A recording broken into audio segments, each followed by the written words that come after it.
Hey everybody, and welcome back to Live Between Paychecks Kitchen. I'm Miles, Jack and Later, still in Lake Jackson, and this one's going to be super simple, man. This is, it's great, and I'm making it more Texas-ized, I guess. I don't know. But instead of doing like the Eastern lobster roll, we're going to do a Texas crab roll. It's going to be great. Before we get into it, be sure to like, share, subscribe, do all the YouTube-y stuff, ring the little notifications, yell at my AC for turning on right now, but it's like 107 outside, so that's staying on. I'm sorry. Also, we have merch now.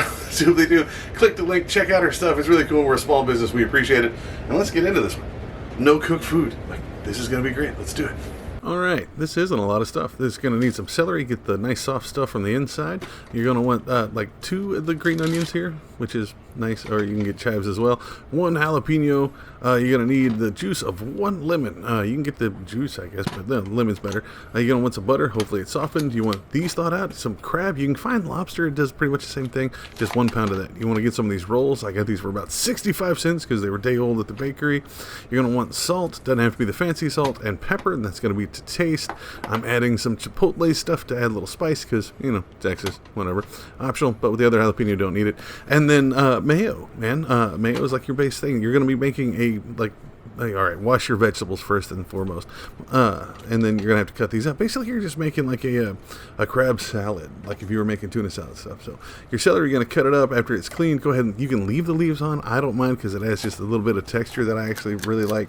But you can pull those off. Again, you want to use like 2 of the stalks of celery from the inside of the celery. Be sure to clean them because the bottom of those can catch a lot of dirt. You don't want a lot of big pieces of this. You don't want to just get a whole mouthful of celery. So run it under your knife once or twice. Cut it down to some smaller pieces. Get you a decent mixing bowl to put all this stuff in while you're doing it. Once that's in here, we're going to get on our green onions, which just go ahead and pull these root parts off. Don't need those. Go ahead and get rid of that and that bit of celery. And then just cut these down. You're just going to do them in the rounds here. It's really easy. And how I'm cutting them here is I'm pushing down and pulling them through them by about 1/2 inch so they don't end up stuck together where you get these big handfuls of onion. Same thing as anything else.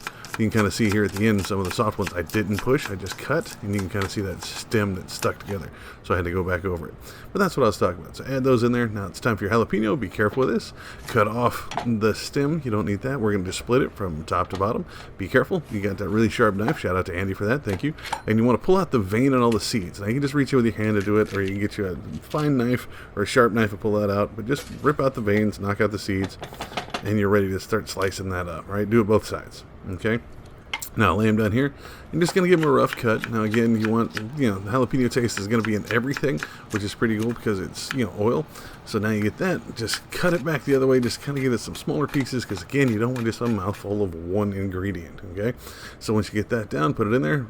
Rub your eye because I'm an idiot and that hurt. And I had to cut away because I instantly started cussing. Now this imitation crab stuff's made out of fish, so it's already kind of chunked if you get these pieces. So I just cut them down to a little bit, so it's just, again, not just a monster piece of like fish meat flavored like crab, but you want to just go ahead and cut these down. Now again, if you have like actual crab or lobster or whatever, cut it down to where it's bite size. Again, you don't want to choke on that stuff. I used to always wonder why the cartoons always showed people choking on lobster, but apparently that's a giant thing. Your lemon, or just add your lemon juice, but get your lemon, slice it in half, and just squeeze the monkey out of it. Just squeeze for all you're worth. Now, it might cause a seed or two, but generally they'll sit on top of everything, and you can just reach and scoop them out. If you get to the bottom of it, take your knife blade and just kind of stick it in there and mush it around to get the last of that out. Do both sides. Again, I just use my little spoon to pull the seeds that fell on top, or you can take them beforehand and just ply them out of there as best you can. It's not that big a deal. They're tiny small, and once they sit in the lemons and everything else, they kind of soften, so you're good. So just monkey it in there, squeeze as much of it as you can. You're not going to taste a lot of it, which is weird. Now, salt and pepper is your preference. I use this really big Himalayan salt, so I use just a little bit. I do like a lot of pepper, especially because I'm adding peppers to this, so this is like a 3 pepper thing. And then your the chipotle pepper stuff that I found, I couldn't find just straight jalapeno. I could only get the smoked stuff. So just, again, to flavor, it's optional to leave it in there, but doing the Texas stuff. Now, you want to put about a 1/4 cup of mayo in this. Now, I measured it all out before, and it was like 3 of these big heaped spoons of this decent-sized spoon here. I guess it's not necessarily a tablespoon, nor is it a teaspoon, but just regular old spoon, put it in there. You don't want a lot of mayo. You want to be able to stir this around. and it's just going to lightly coat everything. Be very careful. I wish I had a bigger bowl, but this is kind of the biggest one I got until I go to one that's like 5 gallons or something. So give it a nice stir. Make sure everything gets the seasoning on it. Make sure everything has a little bit of mayo and everything's tossed, where it's not just vegetables at the bottom and all your meat on the top. Okay. Now, generally, when it comes to that's how you save on doing dishes. Now, get you a nice sharp knife, get your roll, and you want to cut it, but not all the way through. Now, mine just pulled apart because I toasted them anyway. You're supposed to toast these, put them on a grill or a grate. I just put mine in the toaster. Might have to mash them a little bit, but they fit. So once they pull out of here, and they're nice and toasted on parts, and it says Star Wars on the back because I have a Darth Vader toaster.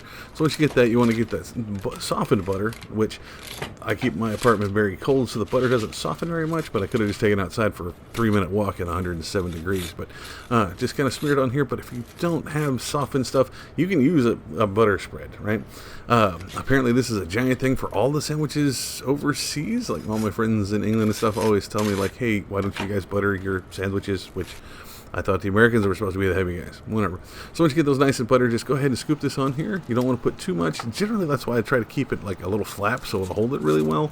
But it doesn't have to. You can just eat it like it's a sandwich with it split on either side. It turns out really, really well. Be sure to eat anything that runs away. It'll teach all the rest of it a lesson, so it won't try to, just like prison. You got to go eat the biggest chunk, and all the rest of them will stay in line. But this made enough for like 8 sandwiches. No, at least 8 sandwiches. So if you're putting it next to something, chips or whatever, it's right at the bottom end of our budget. It was about $8 or $9 because the crab stuff was about $5 by itself. The vegetables were relatively cheap, and the bread I got cheap, but I had to just kind of pile it all in there. I had to buy some new stuff. This holds up really well for at least 2 days. I wouldn't know if I'd do a full week of meal prep with it. I wouldn't freeze it. I just kept it chilled. Be sure to keep it in the refrigerator when you're done. But yeah, you ought to try this one, man. If you do it differently, let me know. I'd love to come back and do it like a regular lobster one, but because it's Texas and I couldn't find the imitation lobster anywhere, we just stuck with this one. But let me know. And holy crap, there you have it. It turned out amazing. These are really good. I'd love to try the lobster one, but I just couldn't find the imitation lobster stuff. So if you do it differently, you want to see us do it differently, you want to tell me exactly what it means when we do Texas-style stuff, or does that just means add jalapenos, whatever. Let us know. Put it in the comments. That's where they're there for. You can also find us on social media. You can find us at Facebook, Pinterest, Instagram, all kind of places. You can find us on Patreon as well. Thank you to everybody over there. You can find us at all those at Living Between Paychecks Kitchen, except Instagram, which is shortened down to Living Between. It's just happened. You can find me, Osway Nerdy, on all of those, including Twitter and TikTok, under my name, just Osway Nerdy. And I will see you next time. I'm about to go eat some more of these. This was good. I want to do this again.